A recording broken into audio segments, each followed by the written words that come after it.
Well, we are so honored to talk to you about this movie. It's beautiful. It's wonderful. I wish we had 40 minutes to talk That about would be this, nice.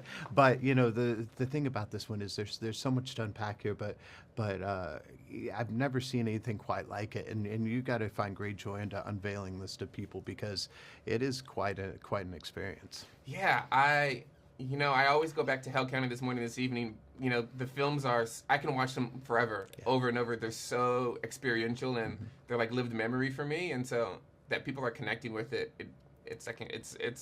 it's in I don't know, it's crazy. It's crazy. Yeah. Well, I've been looking at your photography and your writing, and there's, you can do a little bit of is there anything you can't do?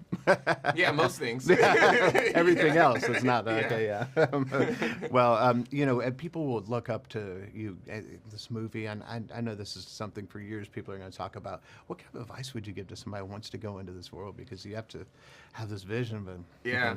it's I tough. think I'm always hesitant to give advice, but I also love to. Mm-hmm. I think I want people to find their own sensibility, in the same way that people are learned to read and write.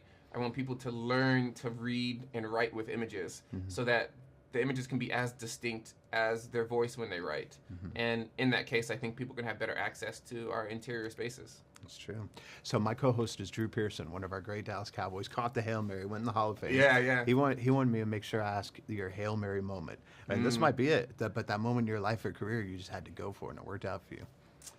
I would say everything I do is a Hail Mary because I kind of don't know how to do things otherwise. It seems always, and maybe I'll grow out of this, but it seems like every gamble should be the biggest. Yeah. And I also know that I'm fortunate enough to know that I'm not going bankrupt. So gamble seems a little bit unfair. But yeah, like why not reach for the biggest possible meaning or impact? Yeah. And part of it is the mindset that you have to keep yourself in. Is there something you tell yourself that keeps you on that right path the whole time? There isn't something I tell myself, but I think I've been instilled by my father and by my mother and by my coaches that the only thing you can do is put the time in and practice as much as possible. And if you know you've done that, then whatever happens will be the best you can do. And I can always live with that, the best I can do. I mean, that's it. Yeah, well, there's so much to get out of this film, and depending on what you've been through, who you know, you may get something totally different. What are you hoping that people will take away and discuss? Because we couldn't stop talking about it last night.